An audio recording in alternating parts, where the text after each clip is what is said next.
um, I've got a quick little tidbit for you. You ready for this? Lay it on me.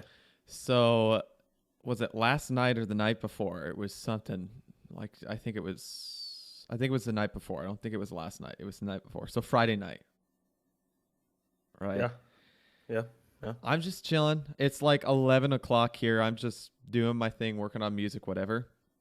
Yep. And I get an old text message from Liam. Liam. His name in my phone is Liam Fuck. And usually when he's typing in the gamer chat, his name comes up, and I'm like, okay, whatever. But this time it didn't have the gamer chat in there. Mm-hmm. So I was just like, oh, he's just regularly snapping me right now. He's regularly texting me. I'm like, all right, what's this all about? Yeah, sure. Thought he was going to ask me an old question, right? Mm-hmm. Something, hey, Eric. Seeking some advice. Right. I'm like, oh, yes, I'm stoked. Yeah. He goes, has Taylor reached out to you today? Have you talked to Taylor? I'm like, yeah, I've talked to fucking Taylor today. I'm like, I talked to him this morning. And he goes, okay, well, he hasn't responded to any of my texts. So I'm getting a little worried. I'm like, he's fucking fine. But what the fuck? We were talking about someone's birthday, Jeff's birthday. And he's just fuck. St. Patrick's Day is today. And I'm like, yeah, he's fucking fine. I'm like, he's probably either you and I, that was our convo. Right. And I'm like, either he's probably foreign it. He's probably buying. Or he's probably just hanging out with the homies from work or something like that. I'm like, he's probably fucking fine. Right? So then I go ahead and I'm like, all right, well, I'll just give him a call. And when I give him a call, I'm just going to act as if, oh, I just wanted to see how's it going. What are you up to tonight kind of situation. Not like I'm calling you because Liam asked me to call you. Oh, yeah. And then your mom sent the old text message to me. Yeah, dude. And she goes, have you heard from Taylor? I get a little worried. I'm like, nah, I'm just like, he's probably just like hanging out at the shop or fucking something. And then I looked on Snap Maps, doing the old FBI. Oh, yeah. The old, what do they call this? The Gen Z or FBI's agents. And I'm like, oh, yeah, okay. I'm like, he was at work 5 hours ago, which puts that at 6. I'm like, he usually leaves work at 3. So at 6, he's either A, working on cars late tonight, or he's he went out with the homies for buying, and they all met up at the fucking shop or whatever. I'm like, he's fucking fine. Yeah. This turned into a fucking actual situation though, because I'll finish off the tail end that you probably don't know. Yeah. Well, obviously my mom was talking to my dad, worried about me. Yeah. And so she probably said something like, hey, can you text Taylor, see if you get a response from him? And so he texted me a couple times. And then so what I was doing was I was at the shop hanging out with my bros. Yeah. We were working on the Ranger, and I got caught up because I don't know how to fucking wire anything. Like, that's my biggest struggle in automotive is wiring. So I was like so focused on the task at hand that like my phone was just off somewhere. And then Aaron was sitting in the Ranger and I was underneath it, and he's like, Taylor. And I'm just like, yeah. He's just like, does your mom have an Instagram? And I'm like, yeah. And he's like, is her username blah, blah, blah? And I'm just like, yeah. And he's like, she's calling me. And I was like, what?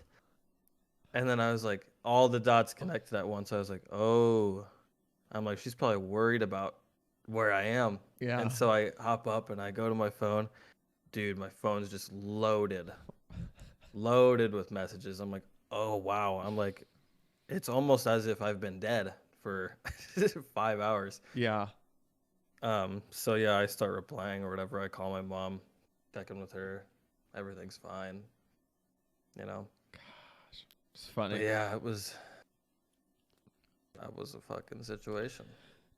Sorry, one last thing and then we could get started. What?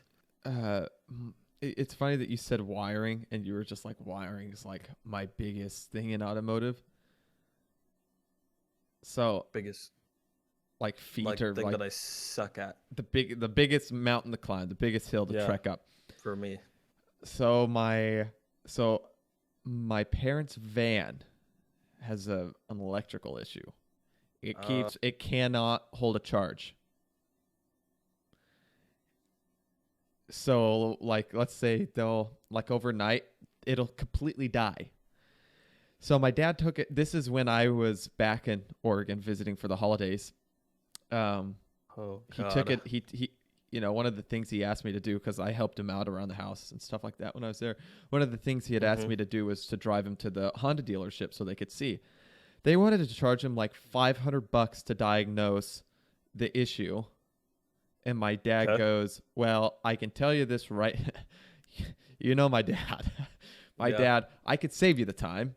It's electrical. I know this for a fact. So you don't need to be going to a whole bunch of other things. It's electrical. And they kept going, well, I mean, it could be more than that. And my dad goes, it's not. It's electrical. The only thing you need to do is look for electrical stuff. Anyways, so it was there almost half the day. We'd take him back and they say, oh, yeah, it's an electrical issue. And my dad goes, no shit, you dumb piece of shit. That's what I said. Yeah. And they said, well, it's originating somewhere from the back of the car. There's like a leak in the back of the car somewhere. And my dad, a draw or a leak? Like there's water leaking that's drawing from the battery. Okay. I don't know if that makes sense, but there's a water leak and I don't know. Anyways. Okay, go for it. So he goes, but there's no water. He goes, there's no water in the back of the car. And I go, it could be like in the tail light or something like that. He's like, yeah, I suppose. But he's like, I don't even see water there. I'm like, hey, I don't know. You probably just got robbed, honestly. So that whole situation was that. I called and talked to my parents on Friday night. Mm-hmm. And I was talking to my dad. He goes, yeah, I try to figure out what's wrong with the van. I know it's something electrical. And he's like, I got to do this, that. I mean, you experienced it firsthand on the boat. Yeah. So, I just go, Dad, I think it's time. I think it's time for you to hang up the old hat. He goes, I'm going to try to go and fix it. And I'm like, I go, good luck, pal. I'm like, that's electrical. I'm like, maybe you should have someone do it, because electrical is not easy. When I was doing the Mustang, I swear to God, my issue was something electrical. Dude, it takes a different kind of mind apart from what you and I have. Yeah. Like, I'm pretty savvy in most areas of automotive. Right. But when it comes to wiring, I will avoid it at all costs. All costs. Yeah. I think that's why I like the Chevy so much, is because it's like 3 wires and you can drive the vehicle. Yeah. Or it used to be before the revision, but right. Like, it's just so simple and it works. And it works. It's just like the mechanical system. Right. And so I told my dad, he's like, I think I'm going to try to figure it out once I, get it like really narrowed down to the issue. Then I might take it to the shop and have them fix it. Yeah.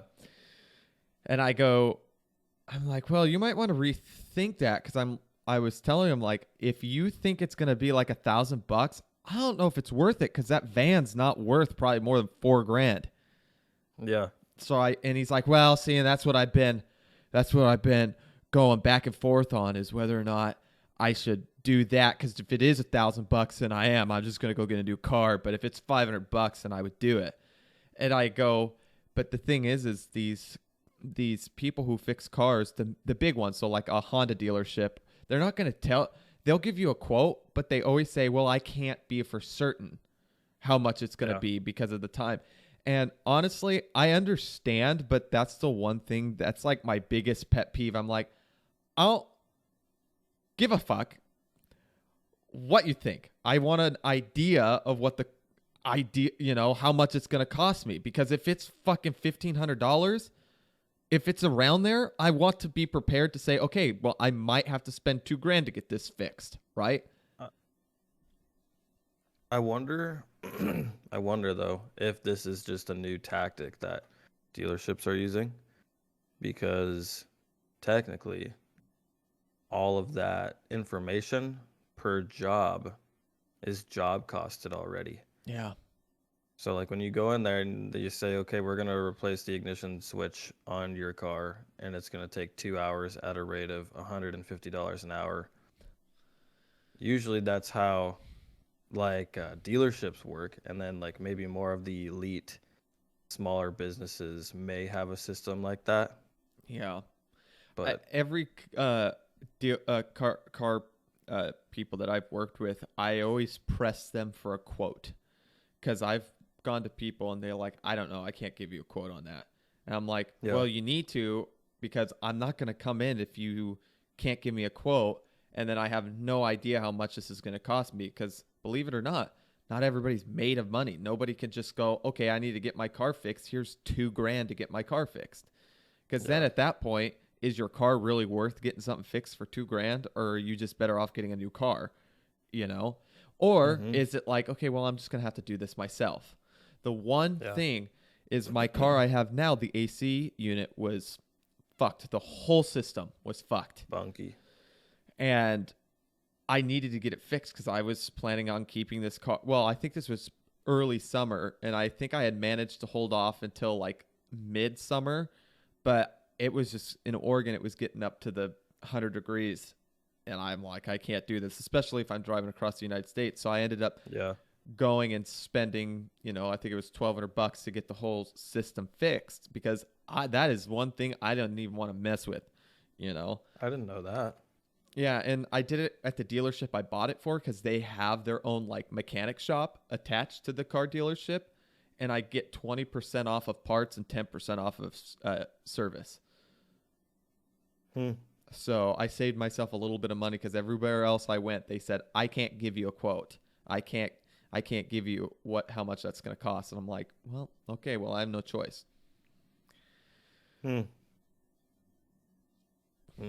Ranger needs AC. Yeah. Does it have AC? No. Oh, you'd have to like actually install a whole system. Oh. Yeah. It just blows air. Like there's a blower in it. Yeah, but no. But it just blows air. No compressor or anything like that. No. Damn. Condenser. What did I say? Compressor? Yeah. Oh. Anyways, that's all I really had to say. Maybe it is compressor. I have no idea. You got me all confused. Anyways. So I suppose we should probably start the podcast. Sure. I don't know if that was really, maybe it'll be included, maybe it won't. Dude, I forgot what I was going to say. Classic.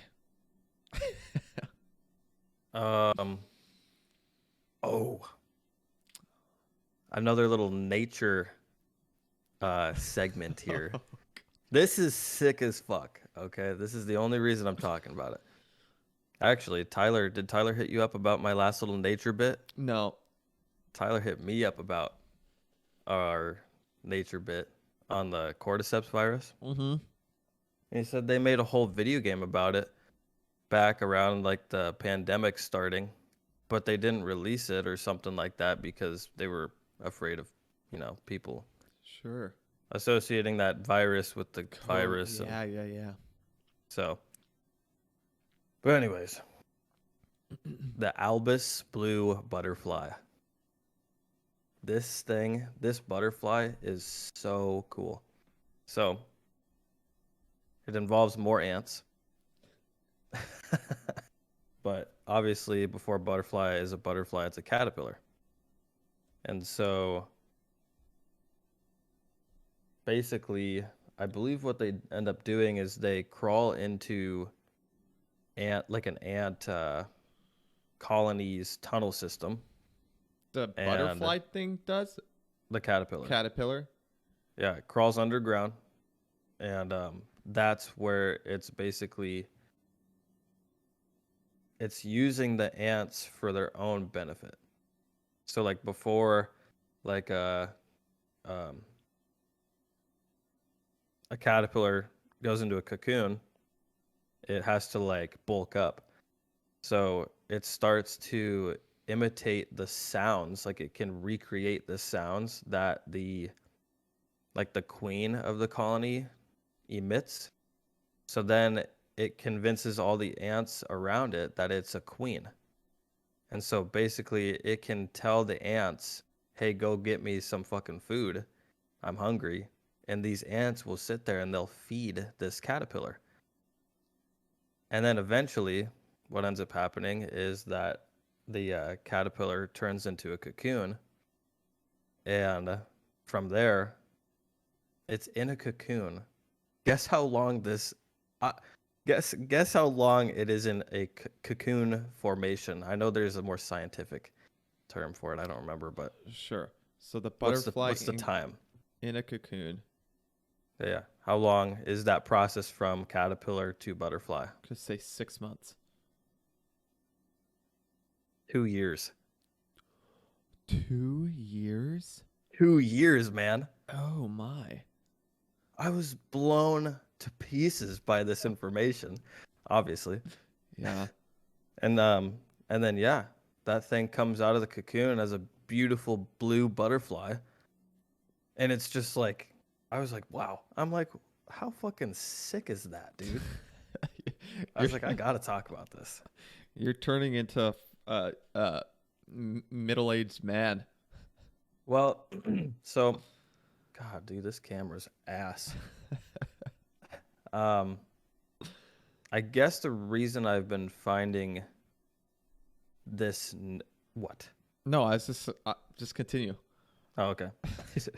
The reason why I find this nature show to be so interesting is because it's giving me a little dose of perspective about nature.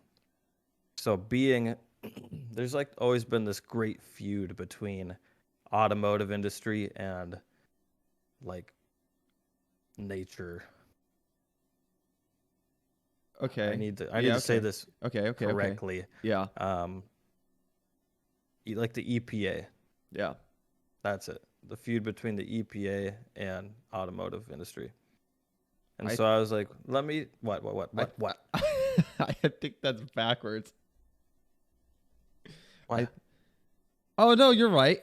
Environmental Protection Agency. Wow, I did not know that at all. That's what that stood for. Okay, sorry. Continue. You're gonna say FDA, huh? No. Okay. Anyways, so I was like, dude, I'm like, maybe I need to take a walk across the park. Right. Maybe I need to learn more about nature to appreciate it. Yeah. And we grew up in Oregon, which is a very agricultural, naturey place. Yeah. Very beautiful scenery. And I never, ever appreciated it. I think just because I grew up in it and I was so like accustomed to it that I never was amazed by it. But now I live in this wasteland, Las Vegas, and it's just like everything is, it's not man-made, but it's planted by man. It's not native to the area. I mean, there is shit that's native to the area, which is cool, but going from like Nevada to Oregon, the scenic difference is like night and day. So where I'm coming from with this is, I guess I think a lot of us car guys would laugh at someone who's very pressed about the topic of saving wildlife and the land and nature because of pollution due to cars and race cars specifically is what the EPA was trying to target, or modify production cars into race cars was the argument. But looking at it from the nature side, I can see why somebody would feel the way they do so strongly about nature and like animals and insects and these very cool creatures like the albus blue butterfly. Right. It's funny because you said like since you lived in Oregon, you didn't really appreciate what you lived in and the the environment. Having driven across the United States, the very first thing I said after we got out of kind of like the West Coast to past the Rocky Mountains, I said, for myself, I really took Oregon took advantage of Oregon because it is by far the most gorgeous state I've ever been in. Yeah. Driving across the whole United States, and granted, I like other scenery too, but at face value, Oregon is a gorgeous, gorgeous state, and I don't think there's anything that can beat that. Maybe you can make the argument that Alaska beats it, maybe, or California, but that whole side of the United States, and it is really weird since we grew up in that state. We take things for more advantage, take it advantage of it, but it's funny because I'm not a part of this whole like the EPA and cars and stuff like that, and this is not factual by any means. This is what, if I had to take an educated guess, this is what my assumptions are on that, and don't quote me on this, but cars and race cars, I think, is just a small fraction of the pollution. Like 0.5%. Right. I mean, you got to think about everything. And granted, it's still a contributor, but you think cars, airplanes, trains, semi-trucks, fucking cows are one too, right? Shipping vessels. Right. And so it's just, I don't know about the cows and the methane. Yeah, I don't know about that either. But it's, I like the fact that the automotive industry is trying, though, because now you're seeing like electric cars, like electric racing cars. Like I'm pretty sure hasn't like Formula One switched over to electric cars or something like that, or isn't there like a division? Think there's just a division, right? And those things are fast.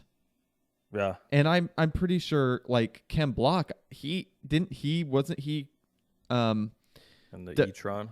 Wasn't he developing an electric rally car with Ford? Was it Ford? No. Audi. And that's to me that's crazy, and he's like, this thing is like crazy. It's so weird because for me, I'm like, no, I love the combustion engine. I love the sound it makes, blah, blah, blah, blah, blah.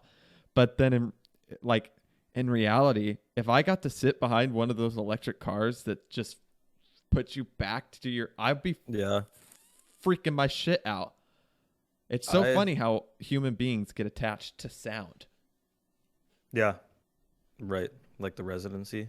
Yeah. Resonance. Resonance.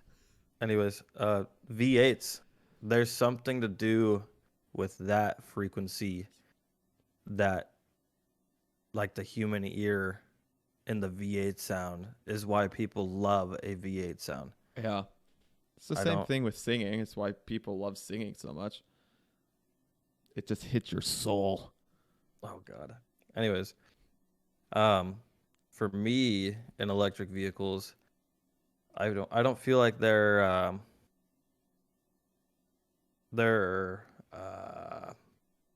appreciated for as long. I feel like there's a really quick hype, like when everybody heard that the Tesla Model X Plaid or whatever it was when that came out, and that thing was just like nasty fast, right? I feel like there was a whole lot of immediate hype, and then it was kind of like back in the day when we talked about this before, when the iPhone came out with the fingerprint deal. Right. You know, there was kind of like this immediate hype, and then like there was a couple of people that had them, and you were just like, you know, like that's so cool, and then boom, everybody had it. Yeah. So it's I feel like electric cars don't hold their like the appreciativeness of it for a very long period of time. But like think about like a Hellcat, right? Like a Hellcat in my head is something that even when I still see it, I get like super hyped about, even though it came out years ago. I see what you're saying. But when I see a Plaid, I'm like, okay, but I know what a Plaid does. Like, it just is really fast, and you know it's going to be fast every single time. Right. Like a Hellcat could have a combination of like a bigger supercharger, or it might have nitrous, or it might be running on methanol. Like, there's always that like different factor to a combustion engine where you can modify it to that degree. But like a battery, it's like just put a bigger battery in, and nobody's going to be doing that, I don't think. Well, I think okay, you just answered my question. I think that's why. It's because the electric car industry right now, you just don't have people modifying anything. Yeah, we could see people modifying stuff in 50 years from now. See, it's like the capabilities of, like, how is a like person like me going to find a battery that size and make that a cost-effective way to make a car faster? Well, I don't think like I feel like it'd be so expensive for me to source out that big of a battery to make one person's car faster. Like, how many more people that own electric vehicles right now want their car to go faster? I don't know. Sorry, I'm getting all fucking into it. Yeah. Well, I think it's a different kind of modification. I think instead of slapping something new on and bolting it on, it's going to a laptop and typing in a code. I mean, to an extent. I see what you're saying there. To an extent. Yeah. But yeah, it's just a weird concept right now. Yeah. And I think like the traditional automotive enthusiasts kind of struggle too with the whole thought of it. We don't really know if we should be playing with them more, or if we should just continue on with combustion engines until that's like no longer possible. I think it just is. It's change. It's a change in the way we're living, and I mean, we've talked about it before. People aren't comfortable with change. Yeah. So we're living in a weird time of change, Bobby, and we're right smack dab in the middle of it. Well, yeah, and then that's another cool part about, humans, in my opinion, is just like the adaptability.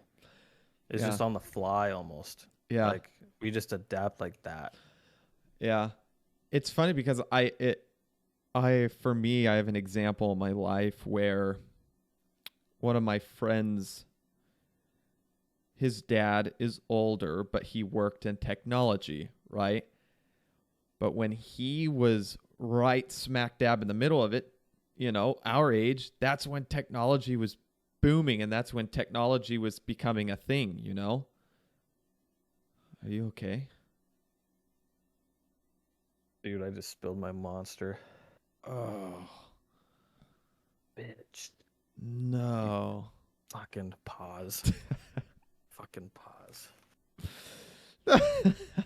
He goes to reach for the Monster, and he spills it. Honestly, that scares the shit out of me.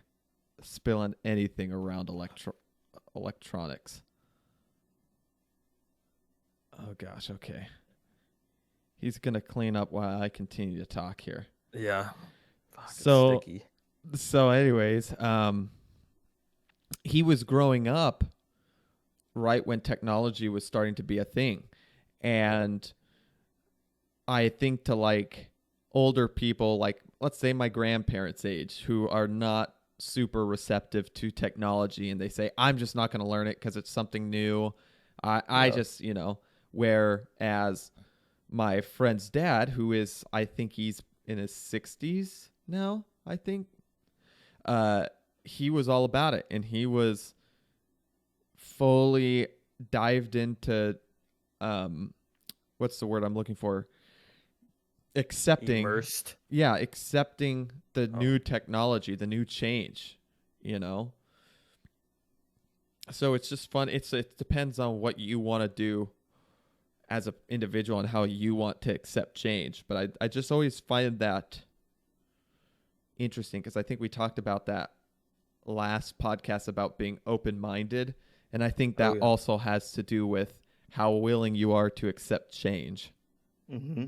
Because sometimes I'm like, I don't want this to change, but I read something the other day. Oh, yeah? And you're going to have to talk to him because I got to get this I read it in a book and I want to read it because it clicked in my mind.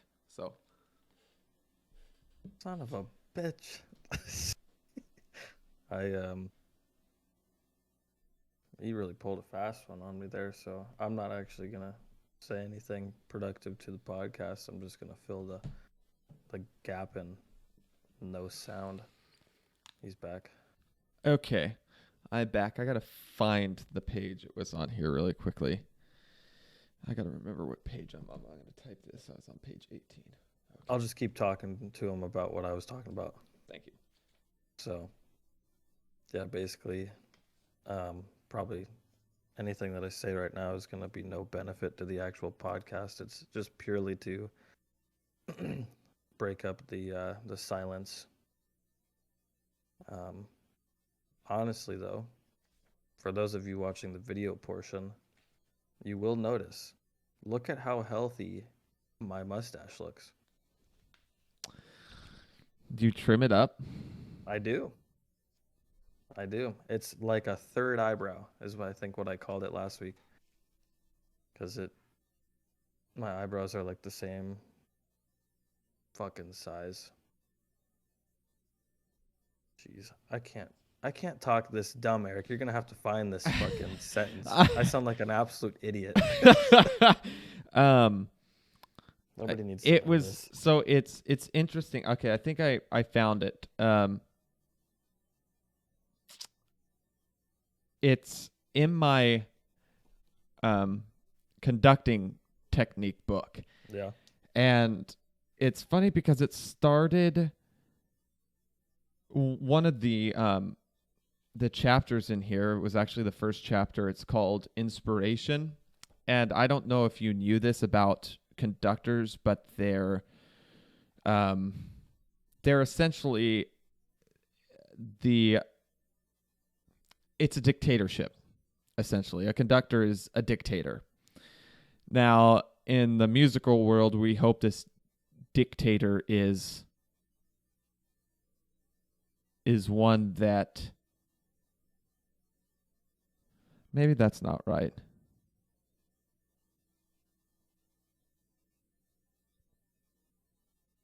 Anyways, I got a little off track there.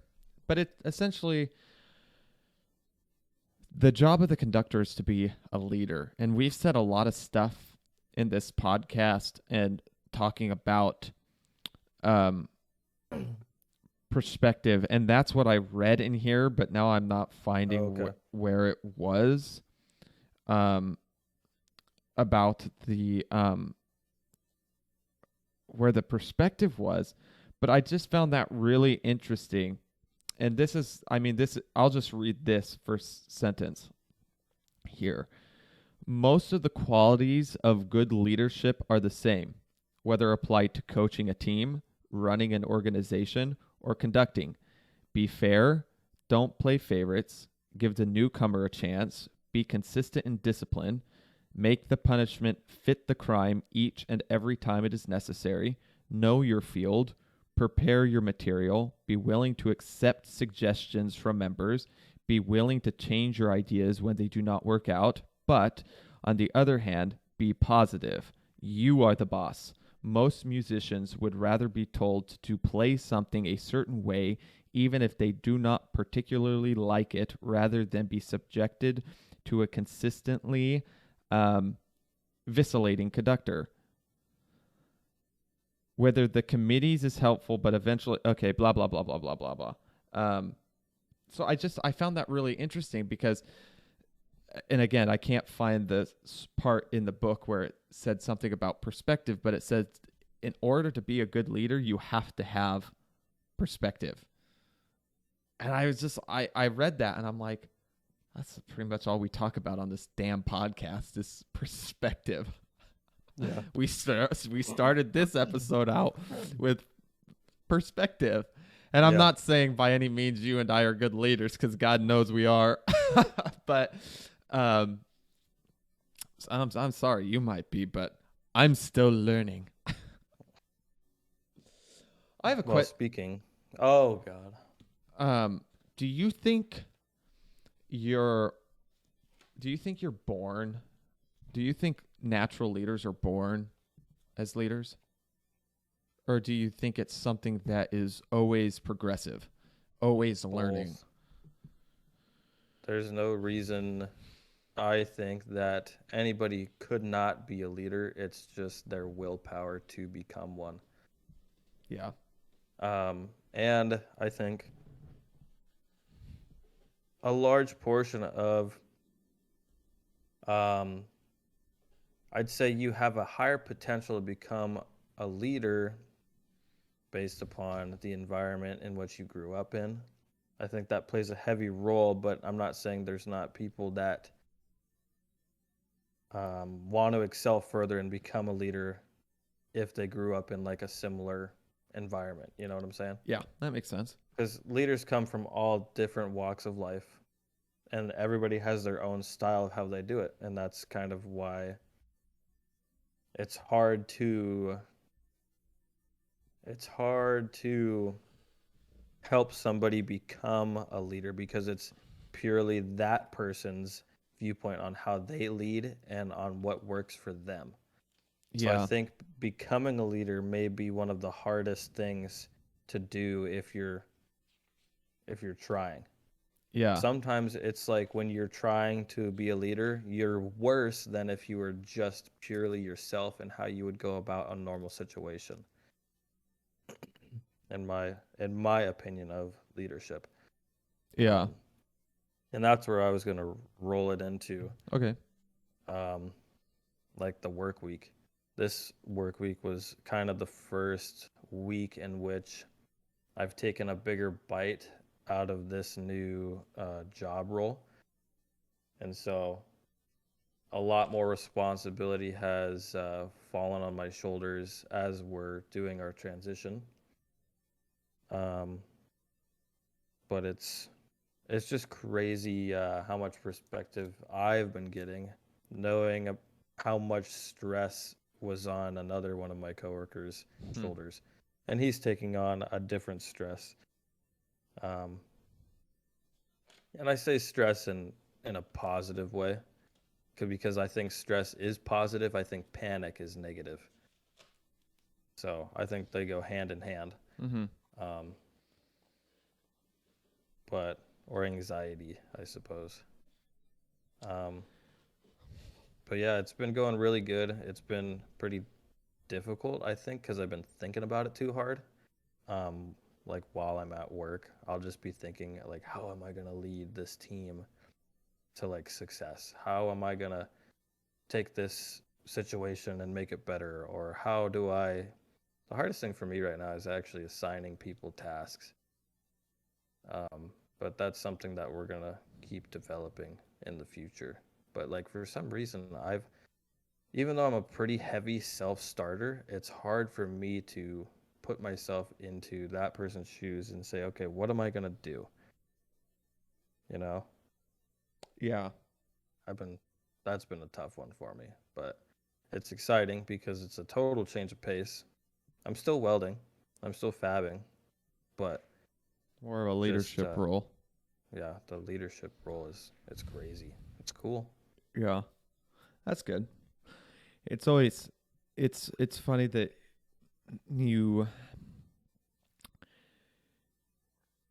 you're experiencing these new elements to your life, um and how you apply those, because I think that's always like a learning thing. And for me, being a musician, I guess technically I am my own boss and I am my own business.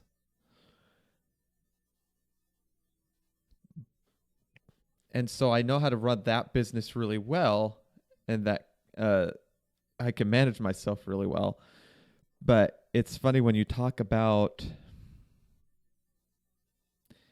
involving other people that are under your purview, then it becomes more challenging, Mm-hmm. because there isn't necessarily self-doubt. This is my experience, because I don't doubt in any of my abilities. I just sometimes, especially in music, I don't want to make anybody feel as if they don't know what they're doing, Mm-hmm. or that they're what they've studied. So, because I mean, most people that are in music have been studying for a long time. I did the math, and I've been doing this for 16 years. And so I'd never want to make someone feel like their studies aren't worthy, or that they don't know something as well as I do. So I've always really learned how to collaborate. And I mean, the big thing for me is like a collaborative pianist. When a piano and a singer are working together, it's a collaboration. It's not, and I will say this, and this really bothers me about Manhattan School of Music, and is the fact that some, and this is just from my experience, is some of the singers here treat our collaborators with disrespect. I was taught something completely different when I was in undergrad, and how to respect collaborative pianists. And I mean, the whole point of it, and I don't want to get too far off topic here, is to collaborate. Yeah. And it's not just the singer up there. It's not just me standing in front of the piano and singing, right? Now, am I the leader of the ensemble? 100% the singer is. They have the authority to move and slow down tempos. Some singers don't know how to do it, but it's how willing you are to command it. But the most successful performances I've ever had is it's like handing off the baton back and forth between me and my pianist, and those are some of the best performances I've ever had. I mean, I think you could apply that to probably what you're talking about with welding. It's just a different analogy. Yeah. Well, that's that's cool, because what you just said there was totally, uh, whether you knew it or not, totally a situation of you kind of took all your experiences in your music career to formulate this way of leadership based on all those environments and situations. And what you described was like purely that. You're like, I don't, what'd you say? I don't like to make somebody feel that their studies aren't, what'd you say, like worthy or something? Yeah. And like you probably, maybe along the lines there, thought that your studies weren't, or they were, you know what I'm saying? Yeah, sure.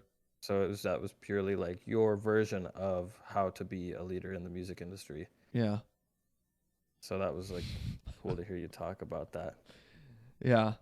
Because I'm like, okay, so why does he pick this criteria for this role? Yeah. And then I thought, I'm like, okay, well, it's just because this is what he's experienced. I don't know what those experiences are, Sure. but that's what you have put together over your 16 years of music. Yeah. I suppose that's right.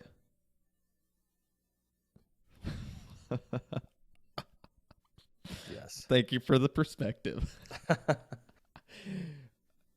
Yeah. Yeah, shit.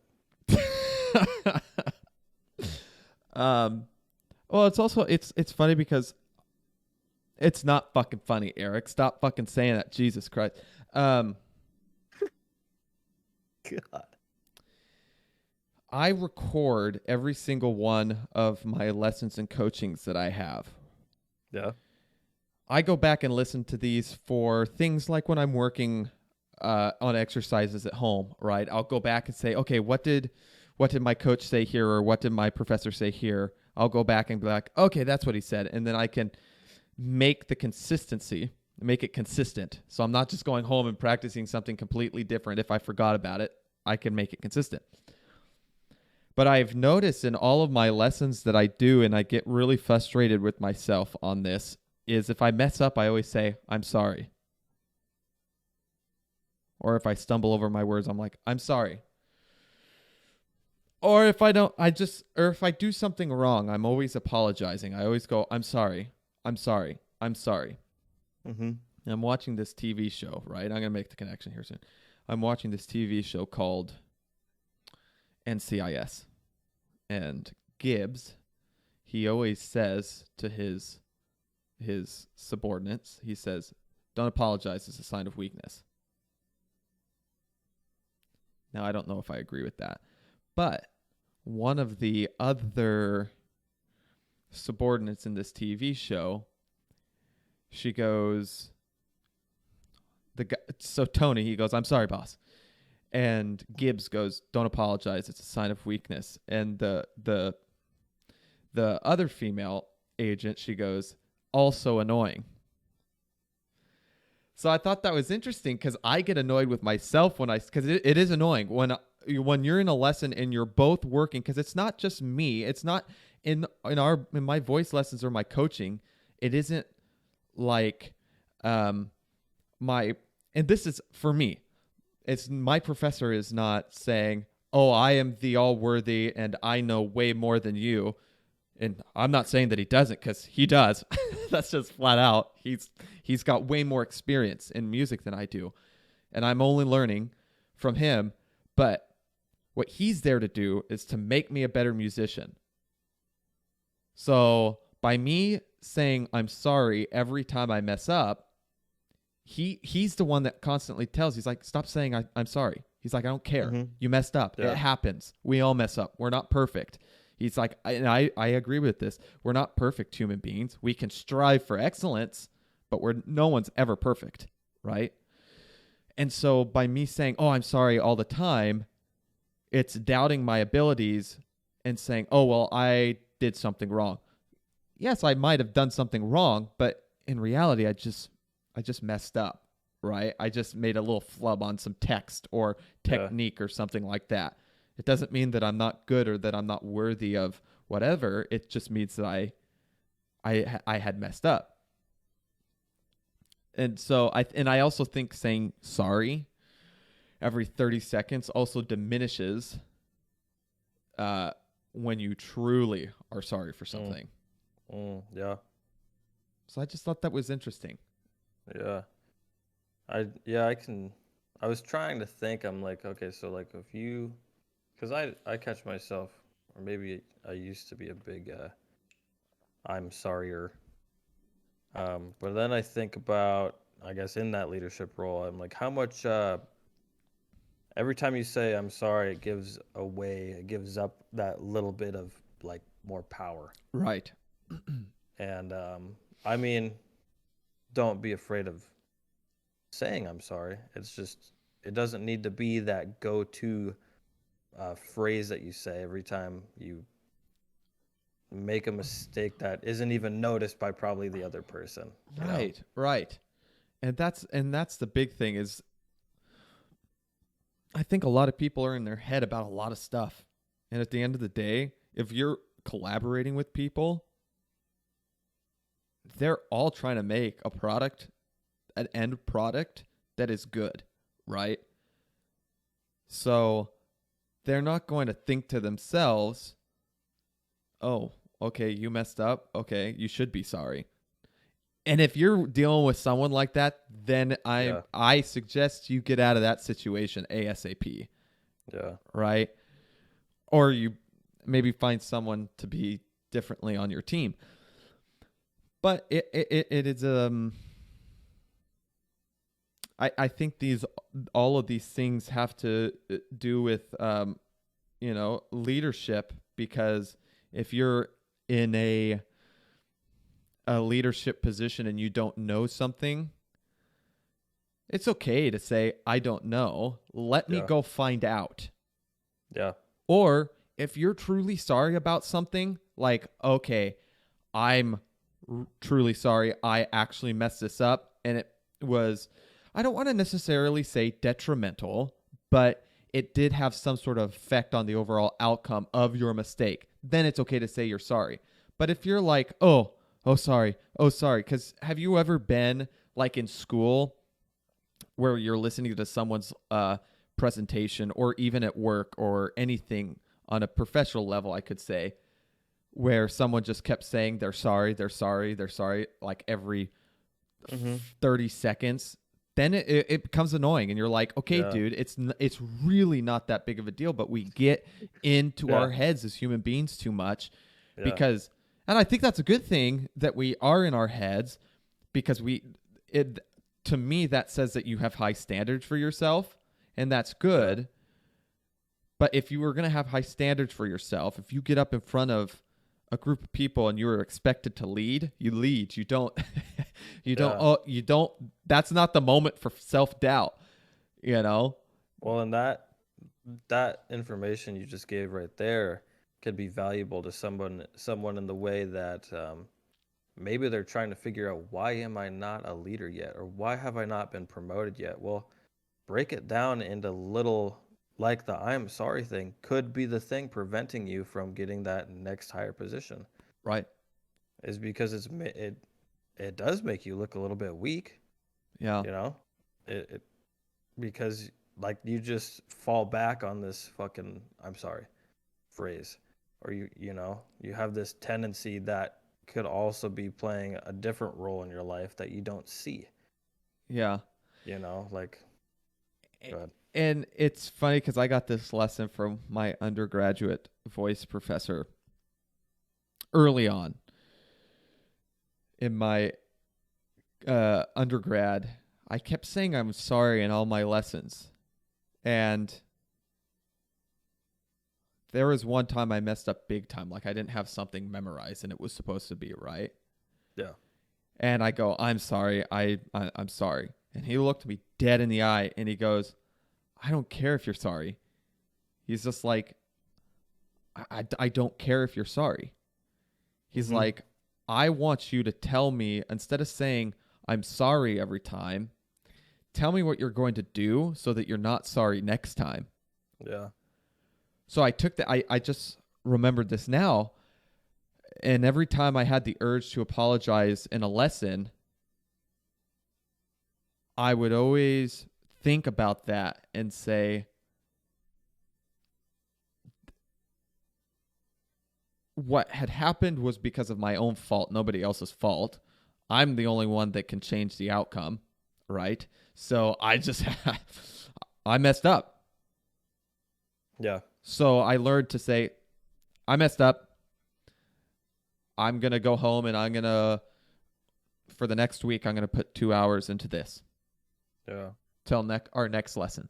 And it really helped. It really, really did help, because I did. I went home and I did that because he said, I don't care about your sorries, Eric. I don't want to hear you say I'm sorry. That does nothing for me. Right?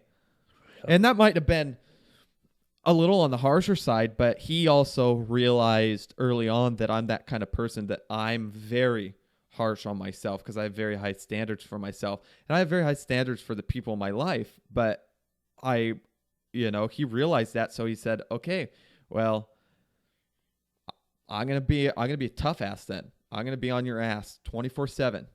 Like almost like militaristic, like a drill sergeant. Yeah. And that's just what I needed. Yeah. They don't want your apology. They want your change. Right. They want to see you make a difference, not say you're sorry. Yeah, change. Because think about it. How many people say they're sorry and then they go right back and do the same thing over again? And then it's just another situation of saying, I'm sorry. It's almost like that could go way deeper, situational expression. Like the I'm sorry doesn't just probably play a role in someone's music career. Right. It probably is almost like an excuse or a reason to keep doing it phrase, Mm-hmm. because they know if they just apologize real quick, everything's going to be fine because it's been fine every single time before. So like you start to lose the value of the I'm sorry the more you say it. Right.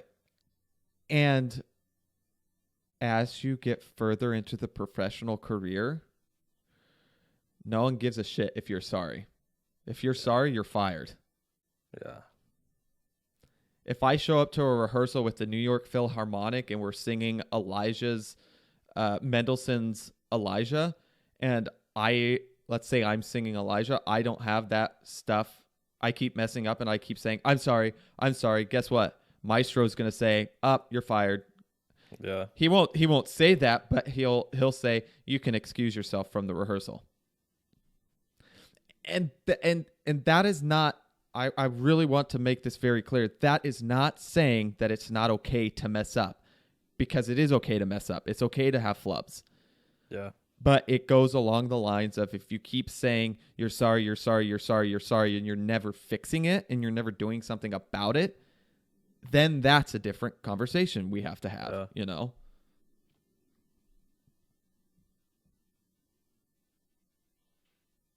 The I'm sorry goes way deeper once you start looking at it.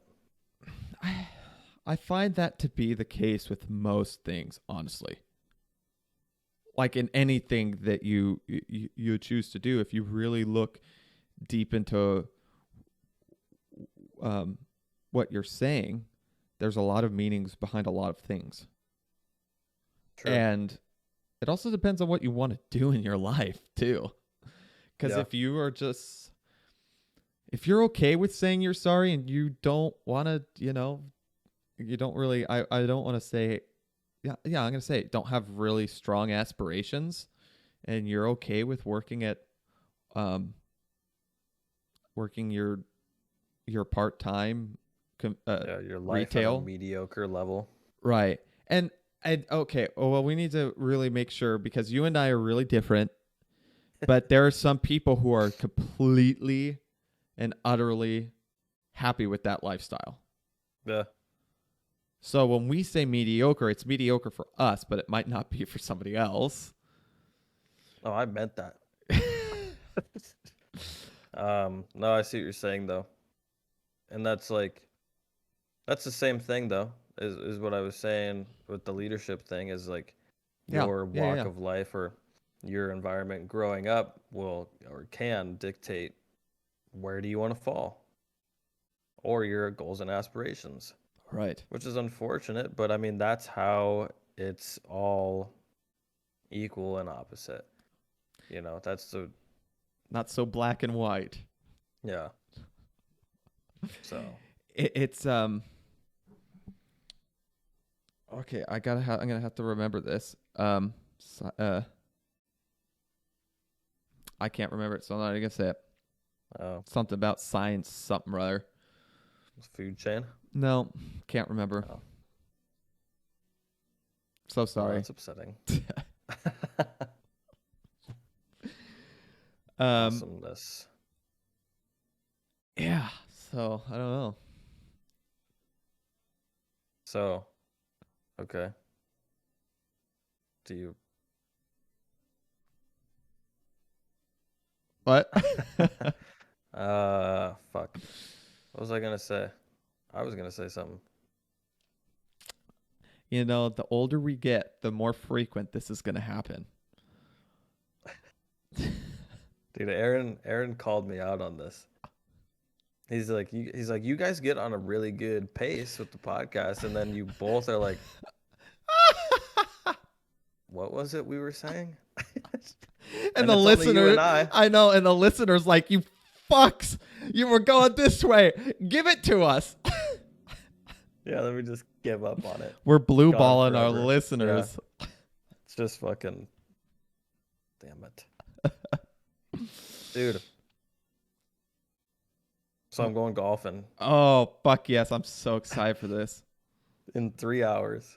I'll be on the course. I'm so nervous, but I'm so excited. I'm going to suck ass. You know what? Fucking let it happen. Remember, I know. golf is 80% mental. It's like 100% mental. 100%. Okay. Physical portion is fine. Yeah. Don't set high expectations for yourself because there's no. That's what you need to do. The times I've played the best, I've had zero expectations. I just say to myself, just fucking hit the ball. My goal today is get the ball to the hole. Just get the ball to the hole. Yeah. That's all I need to do. Yeah. Don't get too fucking analytical on that shit. No, I don't. Dude, it's like there's almost no bad habits going into this. Yeah. Which is great. I'm so excited because if you play well, you're going to be hooked.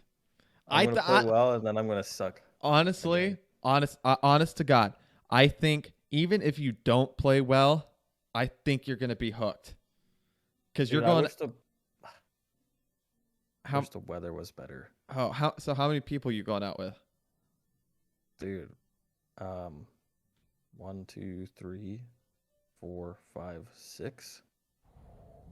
Fuck, 6 people? Yeah. You're going to have the time of your life. Dude, I'm not ready. All of those fuckers are going to... Sorry, I need to control my language here. That's awesome. All of those guys, when that cart girl comes around, are going to be, come on, Taylor, you got to get shot. Come on, you got to get a shot. Dude, I can't do it. They're going to make you. I'm not doing it.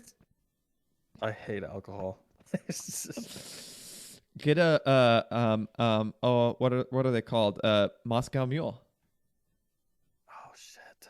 Don't get a Moscow Mule on the course because they're going to put it in some styrofoam cup and it's going to completely diminish it. If you get a Moscow Mule, you got to get it in the copper mug. You got to actually get it at a place. Oh my God. I was going to say a plastic cup. Yeah. No good. No, that's exciting. Honestly, I almost went golfing yesterday, but I had work to do. I want to go now because it's so nice outside, but after this I've got to work on music and memorizing scripts. Yuck. And emails, yeah.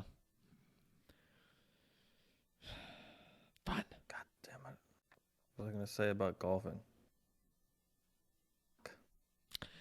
I'm going to give you a little bit of advice for putting. Oh. May I? Yeah. Or no. I'm going to forget. No, go. Say what you said. Say what you said. What shoes did you tell me to wear? Is it raining outside? No. Is it wet? Not yet. Not yet. I don't know. It says it's supposed to rain as soon as we get there. Ooh. I'm going to be so pissed if it does. Is it cold out? It's chilly. It's chilly. It's not freezing. It's like 65. 45. Oh, okay. See, if it weren't raining, I'd say like your Vans, your slip-on white Vans are fine. White Vans? Yeah. Green grass. Well, then like your Converse probably work fine too. God, but I look like such a goofball. I'm going to say if it's going to rain, I suggest that you probably wear something that's got a little more grip on the bottom of the shoe, probably a more aggressive sole. Dude, I wear Vans and Converse. Do you have any shoes besides your boots that have aggressive soles? No. Okay, then wear your Converse. That's it. Just wear your Converse. But may I give you some advice in regards to putting. Yeah. This might be wrong, but I consider myself a pretty good putter. You're pretty good with the hand-eye coordination, right? Oh, yeah. Obviously, you fucking threw football. Oh, yeah. You were QB, okay? You're making me blush. I have noticed every professional athlete that has played golf that is not a golfer, so Tom Brady, Peyton Manning, baseball players, pitchers, they are usually extremely good at playing golf because it has to do with hand-to-eye coordination and how accurate you are with throwing a ball. I truly believe that people make golf way too fucking complicated. They really do. They're like, oh, you got to get here and get in the slot and then rotate and then all this other stuff. And that stuff is true, not diminishing that. But if you just simplify it and you think simply this, you're just hitting the ball to your wide receiver. Right? That's it. I played baseball. So every time when when I get into my head, I play my worst. But when I simplify it to that, me playing baseball, I think just throw the ball to the first baseman. That's it. I play my best golf. And same goes with putting, right? You got a hole. I always picture I'm pitching to the catcher, and the catcher is the hole. You're going to get the ball close to the hole because you're athletic. You have hand-eye coordination. You've done this your whole life, right? So you're going to get it close. It might not make it in, but you're going to get it close, and you're going to two-putt. If you two-putt on every hole, that's I would probably say that's getting close to pro average. Dude, it's funny you say that because my buddy Juice just messaged me. He's like, I'm going to fucking three-putt every fucking hole. He's like, and that's what kills me. I'm just like... Simplify it. Tiger Woods' dad, he said, putt to the picture. It's a different analogy for what I just told you, but it's the same concept. Yeah. Take in all your information and just hit the damn ball to the damn picture. That's it. Yeah. But don't have any expectations because now I probably just... No. I don't think I'm going to muscle it. I always play off of power, and I'm just like, I think I just need to get it straight. I need it to go right down the fairway. I need good ball positioning so I can set myself up for the next shot. Like, that's what I need to play strategic. I need to get it where I need it in order to make another needed shot. Yeah. And you'd be surprised. The more you try to muscle it, the less far it's going to go. I think so. I think there's some truth to that. Sometimes you might connect on a power shot, but... Well, the people who are connecting on the power shots are the professionals. Yeah. For me, it's like every 1 in 15. Right. So just smooth that shit. You know what? It might not go fucking 700 yards, but you'll get it out there if you just smooth. Yeah. Tempo, baby. That's what we call it, tempo. I always think 1, 2, 3, 1. 1, 2, 3, 1, 2, 3 when you're at the ball.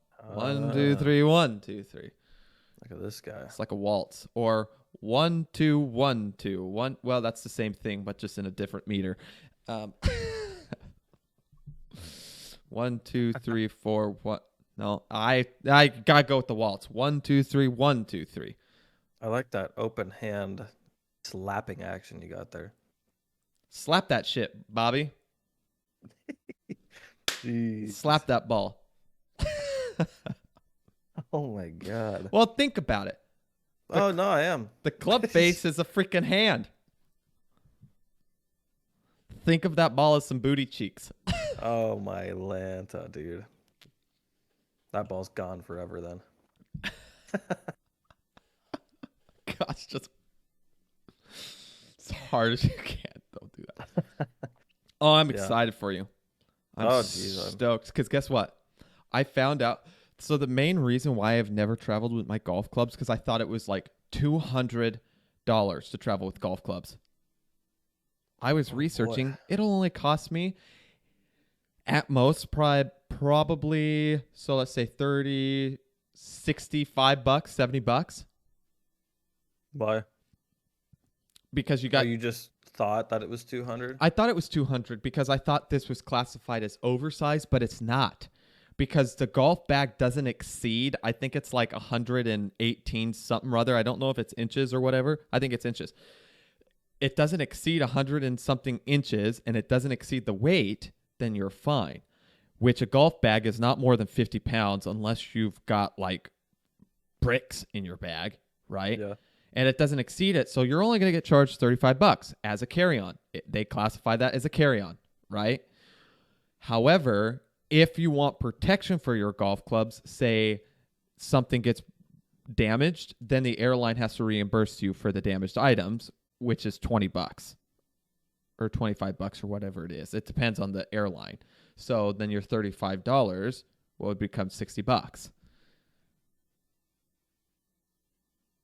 How are you going to carry on golf clubs? Did I say carry on? Yeah. Checked. Sorry. Oh. Checked. It's a checked bag. I was like, I've never seen somebody put those golf clubs up top. It's possible. Impossible. I meant checked. Checked Okay. bag. Sorry. Yeah. So you know what that means? It means you're flying to Vegas.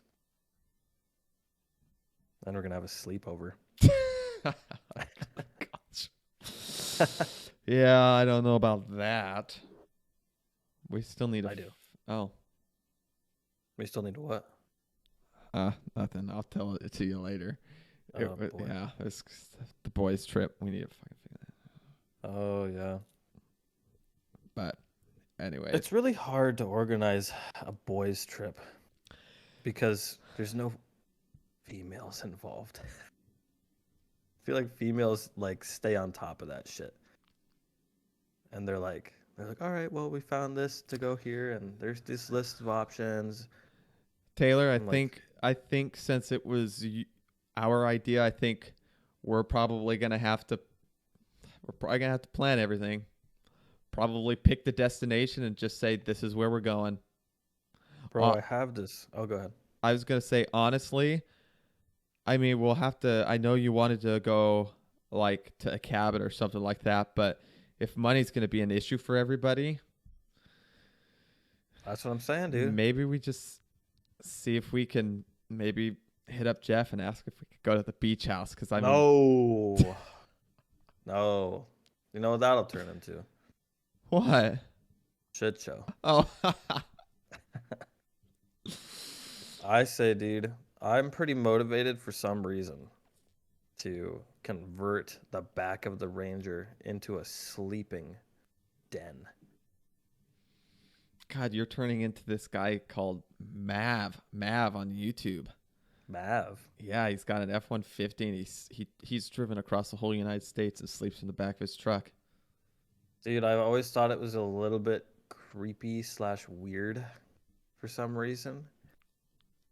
I think it's just the fact that there's a mattress in the back of the truck that is kind of a little bit like, ew. But I think because I associate it with... Well, then don't make it a mattress. I want there to be a raised little platform with some drawers underneath. Yeah, that's exactly what Mav did. And then just throw like some little like pad down or something. Like a camper pad. Yeah. Yeah. Or like a when you're in the trailer and one of them it's like that thick. Yeah. Couple inches. Yeah. 3-4 inches. I wanted to do that because I installed those LEDs in there in the truck bed area. Oh my gosh, it's so cool. Now you're going to have to insulate it. It's pretty well insulated. You'll see when you're out there sleeping in the desert, it gets 23 degrees. And you're like, yeah. That's awesome. I have seen they got those little diesel heaters. And They're like these little Chinese diesel heaters, and then they have like ducting that you can run into the Yeah, yeah, into yeah, the yeah. bed or whatever. And then it has windows on my canopy cover, so that way I can still get fresh oxygen. Yeah. I got it. I got it. It's figured out. I mean, yeah, if any kind of like heating system, that's what I mean. Because I'm telling you this right now. I for like 4 months watched this Mav guy, and I was going to do it. I had an F-150 in mind, and I'm like, yep, it's happening. I'm gonna quit everything, get an online job, and just Oh travel my the United god. States, work so I could pay for my insurance and my gas, Yeah. and just go, right? I've yeah. Um, he just had a little Coleman that you Yeah. screwed the little thing in, and he just put it at the Propane. propane, yeah, and he just cracked his canopy a little bit so that there was Yeah. fresh air in there, so you don't get carbon monoxide poisoning. And most carbon monoxide detectors, they're battery powered, so he just bought one, Oh yeah. slapped a 9 volt in there, and put it next to the head of his bed. So if it got too bad, it'd wake him up. Damn. Clever. And he did that exact same thing. He put a little like a platform, you know, Mm-hmm. Yeah. and he put a pad. I don't know about Yeah. this, yay big, and he put it like that like that fake turf. Mm-hmm. He put turf. He stapled turf down on the plywood. That's clever. Yeah, and then he installed drawers, Yeah. big long drawers, and he had all his stuff in there. Yeah. And I almost, with my Pathfinder, I almost did that because in the Pathfinder, but the seats go down, but on one side, just one seat, and then on the other side, both seats, Yeah. the middle and the left seat go Right. down. I was thinking about taking out the one seat that goes down, installing just a singular platform because it's level. Because if I didn't, it would kind of be at like an angle like this. Mm-hmm. So building a platform that goes and then installing a drawer under it on the passenger side that I could come in and out of, and to slap a little and have it go all the way to the passenger seat, and Yeah. slap a little pad on there and sleep, and then have the rest of the car be kind of my staging area, sleeping area. I almost did it, but I was just like, I can't. Because I also realized I was moving to New York City where that stuff just doesn't happen. Fly. It just, you don't do that. Now, No. if I don't have enough money to pay for my apartment, there might be a time when I do that. Yeah. I can't afford to live in the city anymore, then I will. Yeah. But no, for the most part, it's I would only ever do that if I lived in a place like obviously Las Vegas, where you could go out and camp, or Oregon, where if I go, okay, I'm gonna go hunting for a week, I can sleep in my car and go hunting, you know. But Yeah. I don't have that. Yeah. Okay, sorry. I got What? got to change the topics here because I just find this interesting. Now it's just, this is the part where the listeners click away because now we're just talking about random shit. I was looking on Zillow yesterday. Don't ask me why. One of my big things is I'd like to get like a house. Like, it's not like my like aspirations and stuff like that, but in my opinion, I just think paying rent for a place that I don't own is dumb. Totally. So I want to get my own house, right? Yep. So I was looking up in Connecticut for houses in Connecticut in the New Haven area. Because in all honesty, that's probably after I'm done with New York. After I'm done with grad school, I'm probably going to go move to New Haven. I'm just going to be honest. And I found this house for like $375,000, I think, or maybe it was a little less, something like that. So it wasn't too bad. It's like 2,500 square foot, perfect little house, right? This thing was like, I was looking at pictures or looking through the pictures of this, and I'm like, oh my gosh, I'm like, this is like honestly my perfect house. It's not super big. It had like 3 or 4 bedrooms, and it had like a basement. Yeah. And it had a porch, and it was all renovated. The kitchen was freaking fantastic. I'm gonna have to send you a link to this because you're gonna see it and you're gonna be like, oh, that's sick. That's Dude, sick as fuck. It's just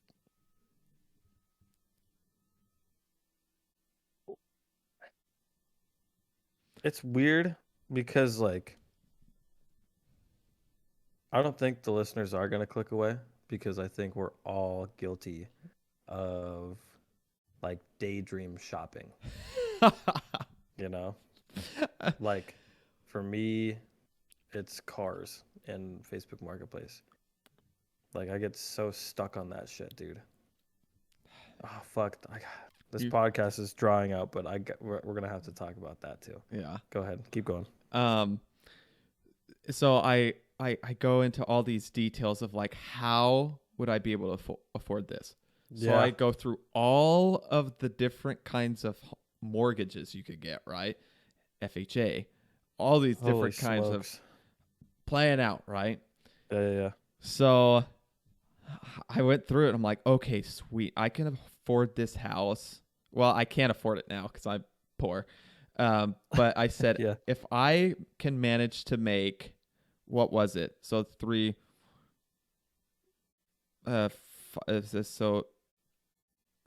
we'll say 4, 5, 6. We'll say $6,500 a month. Add the 2. If I can manage to make $6,500 a month, I can afford. Holy smokes! I can afford that house, which probably equates to $70,000 a year. That's not right. I just have got to see about. That's not right. 78,000 a year. 78,000. If we're talking about a salary. So I told myself, okay, this is my main goal is to obviously become successful in my musical endeavors, obviously. Then my next goal after that is to get a house. What a crazy goal. I know. I don't know why, but I'm so tired because this is 2 years and you I've said this on multiple podcasts. I just can't tolerate some things in life. And one thing is living in an apartment and having to just put up with shit. Yeah. I want it to be my way. I want it to be mine. I don't want to have to rely on someone to come fix something in my apartment. Like, I want it to be my way. I want to be able to paint the walls whatever color I want. Yeah. And all reality, when I move out of New York City, I'm probably going to move into an apartment that I can afford. That's probably what's going to happen. Yeah, that's really what's going to happen. Yeah. Or maybe I'll move to Las Vegas. I don't know. Dude, it's just crazy because I look at all of I look at all of the people that I know collectively. And it's crazy that you really can't. Well, you can. But the amount of people that want to live on their own and are of age to live on their own don't. You know? Hold on. I just blanked. And I'm sorry. You said what? So I look at all the people that I know collectively. Right. And all the people that are totally capable of living on their own. Yeah. They choose not to. Okay. Yeah. And I would fucking choose not to as well. Fuck, if my parents lived in Vegas, I would be living in their house right now. Honestly, that's the fucking world we live in right now. Oh, it's so depressing. I've literally thought living on my own. I've had conversations on myself. I'm like, if I didn't live with somebody right now, if I didn't have a roommate, I'd be living with my parents. Dude, yeah. Because you cannot afford stuff. I could barely afford groceries. It's crazy, bro. That's an overstatement, but you get the gist. Yeah. It's you spend all your money and you can't save any. So it's like, how are you going to be able to ever do anything if you're living paycheck to paycheck, as most Americans are? It's a crawl. It's a crawl, man. It's tough. Like living on my own and like trying to still, I don't want to sound like I'm in a deep, dark, depressed state, but like trying to keep up with the other people that I hang out with that have a safer financial situation living with their parents. Yeah.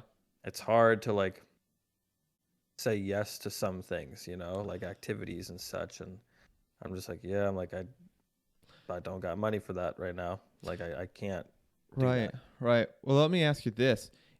Do you find yourself trying to catch up with poor decisions you've made in the past? Uh,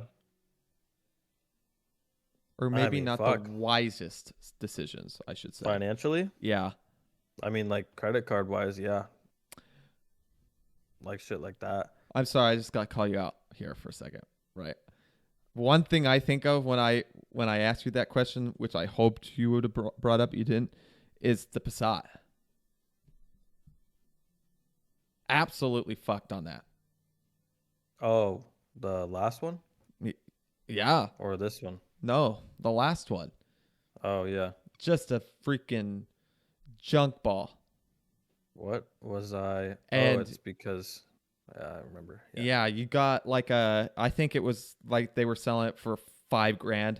Thing was not even worth 1,500, right? So, do you mind if I tell the details of it? I think what I paid for it. Not. Yeah.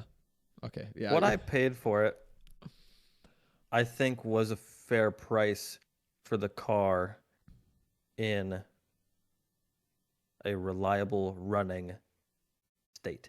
Yeah. So what I paid for was a Passat in a reliable running state, and what I got was not that. Yeah. Because obviously the transmission exploded. Right. Well, I mean, the whole thing I was getting at is just the finances of that, because I think about, for myself, the financial troubles I've gotten. I mean, and I've gotten so much better, but this is okay. I'm gonna expose myself here for a moment. I bought some golf clubs that I didn't have the money for. So I took a loan out to get these golf clubs. When was this? Over a year ago. I'm still paying these golf clubs off because I have not sold them, because now I'm attached and I cannot get rid of them. Oh my God. So I pay a monthly fee on these golf clubs. When I first took out the loan, I fully intended to pay them off within like a month, right? Yeah. Because I was making pretty good money when I took the loan out, but things had happened, and I'm still paying them off now, right? So that's a certain amount of money. We'll just say a set number every month I've got to pay, right? That's coming out of my pocket. That could go towards groceries or something else, financial, just, racking up credit card bills when there was no reason to, Yeah. It's so hard to fight the want.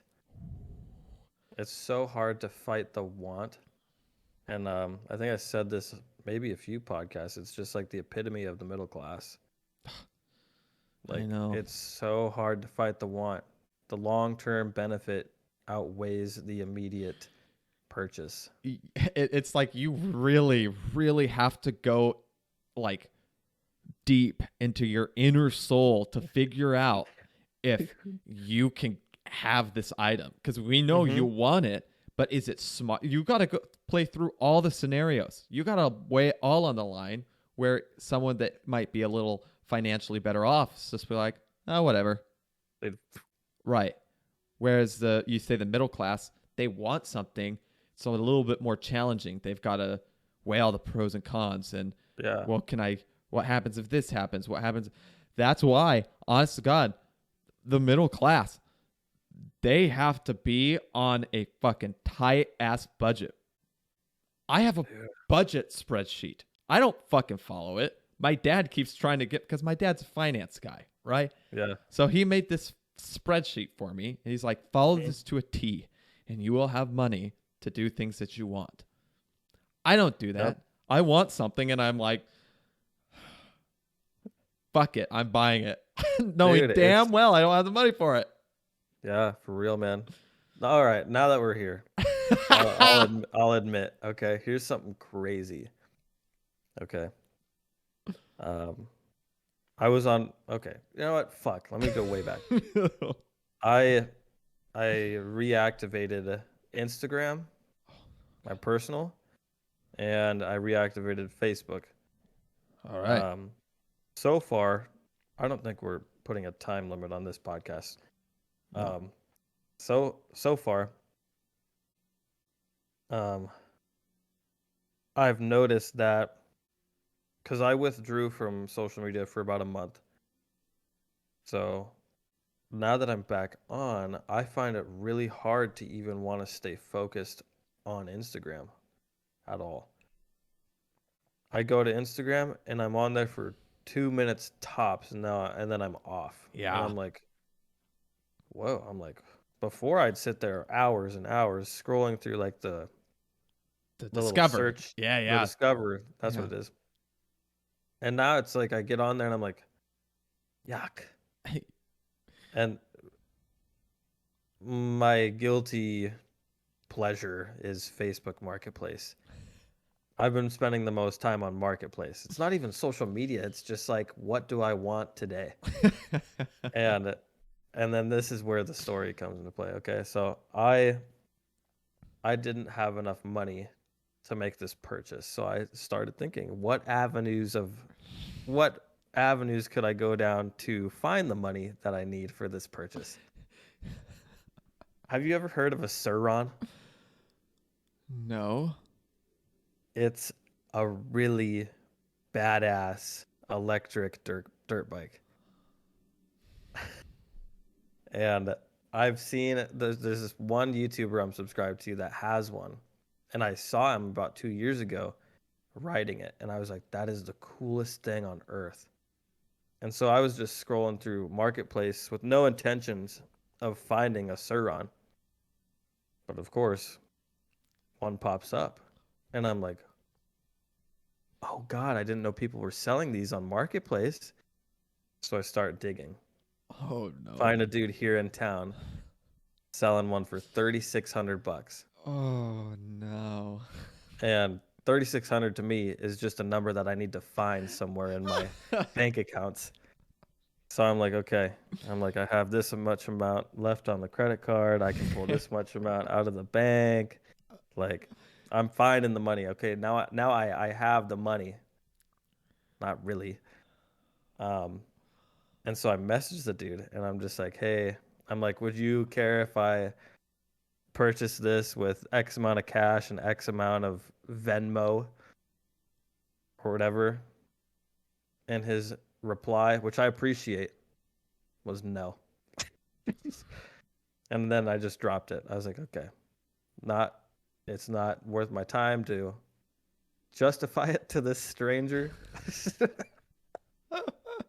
So I just dropped it, and then I reflected, and then I was like, what else could I get for $3,600? Because that's typically what we do. Yeah.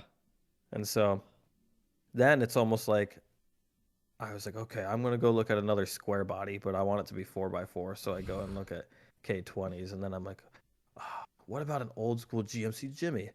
That's a 4x4, and then you're just like, oh, I could get $3,600 worth of tattoos. Oh, I really need a laptop. You do this whole fucking circle, and then after about 10 minutes of doing that, you give up. And you're like, you know what? Never mind. Yeah. Oh. Bobby, those are avenues that have happened on a daily. Now, I'll tell you, since I moved to New York's one of the most expensive cities in the United States. I've really learned that absolutely the fuck not.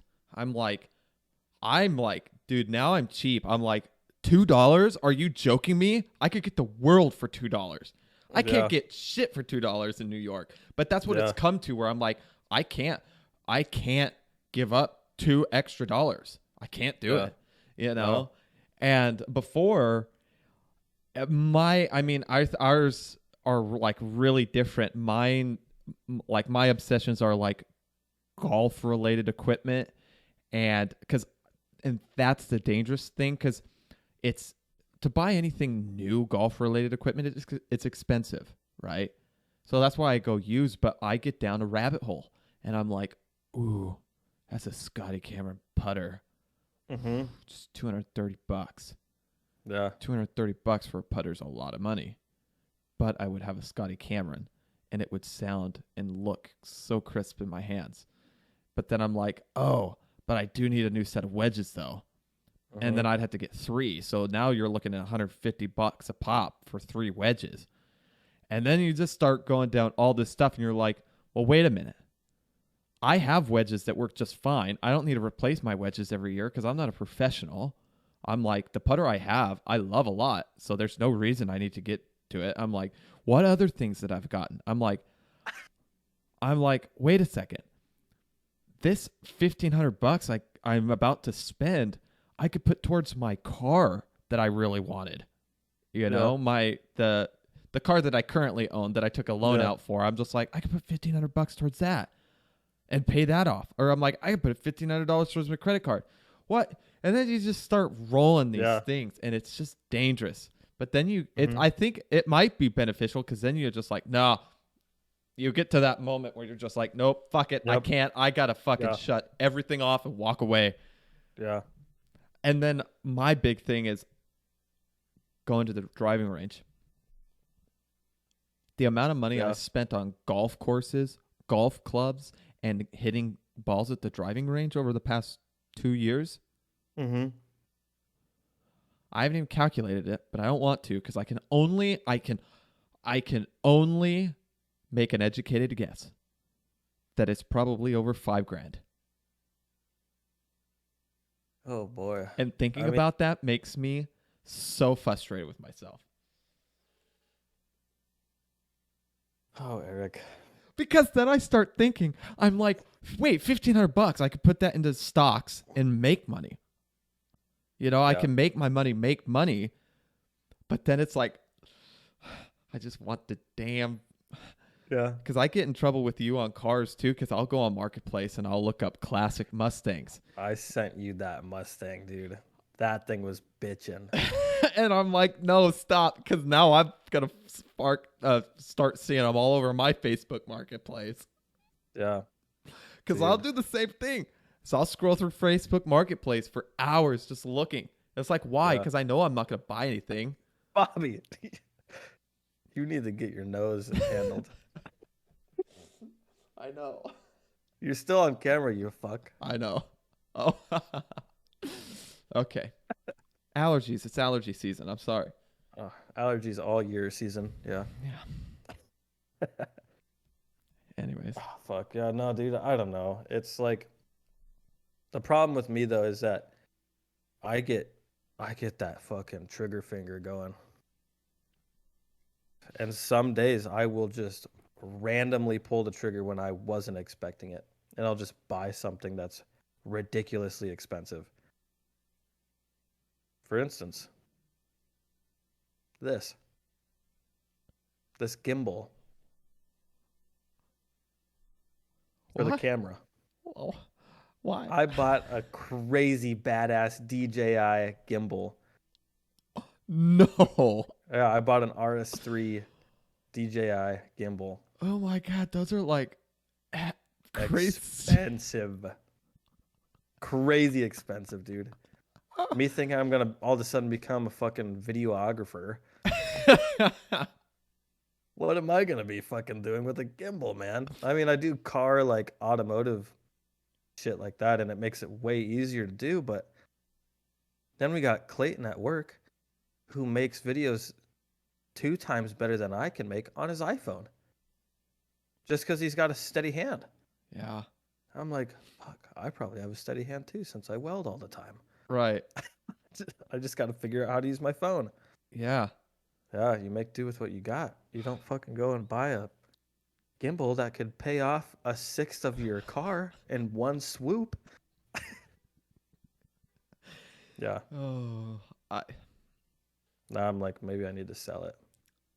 or just return it. Is it too late to return it? I need to figure that out. How long ago did you buy it? It was a while ago. Maybe you have 90 days. That's the hopeful side of things. Most days are 30. Yeah. I think it goes 30, 60, then 90. I think I've never seen anything more than 90 days. I'd have to find all the fucking packaging and shit. Luckily, I did keep a majority of it because... And I mean, it sounds like, we're making it sound like you can't buy anything you enjoy. That's not true at all, because, I mean, like for instance, like video games, for instance, if you said, "Oh, I'm going to go drop $500 on the new Xbox, what is Series or Series S or whatever it is, Series X, whatever it is," I would understand that. I'd be like, "Okay, yeah, we play video games with the boys. We try to every weekend, So yeah. I'm like, that makes total sense because I'm like, you're getting your use out of it. You're playing, right? Mm-hmm. So just when you make an expensive purchase and then you just like stop using it. Yeah, there's nothing more frustrating. Right, and because that's the one thing that I've done now is I always try to justify buying something. Yeah. And that's dangerous. And some of my justifications have been valid, and some of my justifications have not been so valid. So I just recently bought a new iPad, the iPad Pro, the 12.9 inch. Yeah. Because all of my professors use Canvas. Dude, I'm old school. I like paper and a pencil. Yeah. All of these teachers and everybody in this school when I first got there were using iPads with the Apple Pencil. And I had an iPad with an Apple Pencil, but it was an old one. It was the first generation Apple Pencil, and it worked just fine. It was a smaller screen, which made it really hard to read music when I was performing it. So I never used it for performance. I always used it for learning the music, where I was really close to the music, because if I'm like in a lesson, the music stands off to the side. It's not right in front of me. Yeah. So I was just like, oh, this is ass. So I went and bought it because I was like, I can store all of my music on there. So I don't have to carry it all in my bag. I could take notes in class. I could have all those notes archived.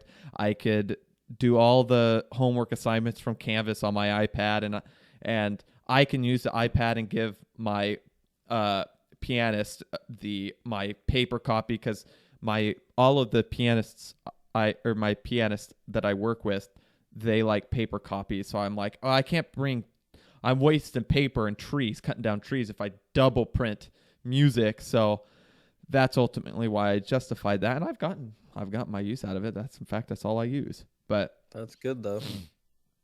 There are some things that I have justified, and I mean, but like that shit, iPads are made for a purpose, and it's to be used like how you're using it. Like this gimbal has a purpose, and it's for photographers and videographers.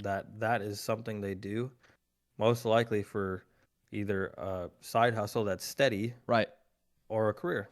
Yeah. And I don't fucking, I don't use it. Yeah. You do it for the enjoyment. I did it for the enjoyment. It's like the problem is like I really do like editing. Yeah. I really do like all of that. But I've had other goals, fitness goals that I've been focused on lately that have just absolutely swallowed that time that I could be using to edit shit. Yeah. Because I have I have a lot I have a lot I could edit. Probably 3 days worth of editing for 8 hours a day that I could make into some cool shit. But I think if you enjoy it, I think that you should do it. And you should find time to do it, because with the podcast, I actually enjoy editing. And it's funny because sometimes you said that you get caught up in other stuff. Obviously, music's my main priority, and I'm just doing this for the enjoyment of it. So trying to find the balance is always challenging, and also working. It's nice because I could get something done and send it over to you, and you're like, okay, I'll get it. I'll get this, uploaded or whatnot. Yeah. But it's something I've always enjoyed doing, editing. It's like it's almost like a puzzle for me. Yeah. I don't know. There's a lot of stuff I still don't know, but I enjoy doing it. Yeah. I enjoy going back and listening to our podcasts and laughing. Yes. Because Go ahead. Oh, go ahead. No, go. No, you go ahead. I was finished. Oh, okay. I got a lot of positive feedback from the last cast. Really? A lot of positive feedback. See, I thought that was a really good cast. I really did. Yeah. Yeah. It flowed quick, flowed well. Yeah. It wasn't. Yeah. I don't know. We were like picking topics and getting very deep with them.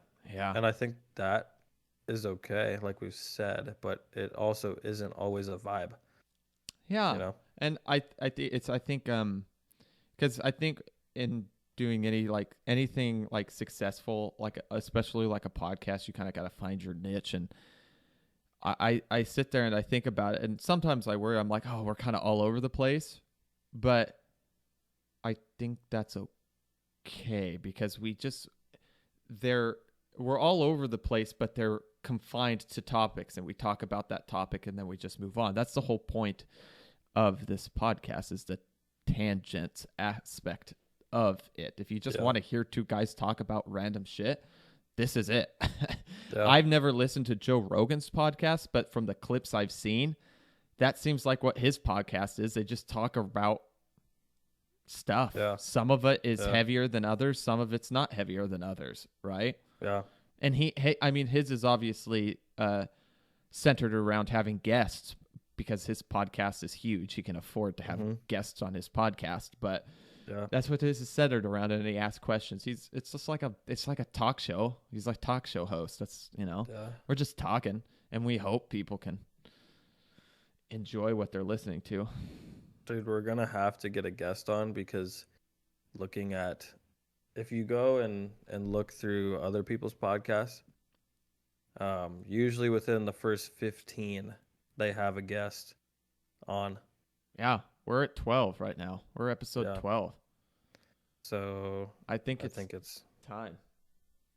We also got to start branching out in other sources of social media promotion. Yeah. You're like, I'm not doing that, Eric. Fuck you. The last podcast, I fucking went and wrote down times, so it'd be easier to edit. Yeah. To go pull snippets out and post. Nice. I like that. Yeah. Because there's this one guy on TikTok, and like a month ago or something like that, he popped up on my TikTok, and now he's all over the place. And I'm like, now he's got his own podcast where he just talks about random shit. Yeah. And he's popping that stuff up on TikTok and Instagram and all that other stuff. I don't know. It's got to be dedicated. Absolutely 100% dedicated. Yeah. And I think I don't know. Anyways, we could speculate and bore the people, but we're not going to do that. Anyways, that's all I got. You got anything more? No. Okay. Well, if you haven't already, follow the cast on Spotify or Instagram or whatever it is. If you've made it this far, if you skipped to the end, thank you for skipping to the end. Feel free to answer questions. No one's asked us a question on Spotify. What's that all about? Come on, people. I'm joking. All right. Yeah. You ended it well. Okay. I can only hope. Yeah. You didn't start the podcast, by the way, this time. I know. That's okay. All right. I'm going to go do work now. Music work. Yes.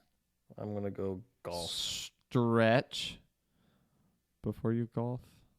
I think we're going to go to the driving range. Oh. So you're going to the driving range before and then you're going to go golf? Yeah. Oh, shit. So you're going to be out there till like 7. I hope not. I mean, there's 6 of you. Golf is usually 4 hours to play 18 holes. So add 6, and that's with 2 people. I don't know how many holes we're playing. I might just say it at 9. I'll be like, I'm going home. Yeah, I am terrible. No, you're supposed to be fun. Yeah. Have fun. All right, that's it. That's a wrap. That's a wrap. All right, peace out.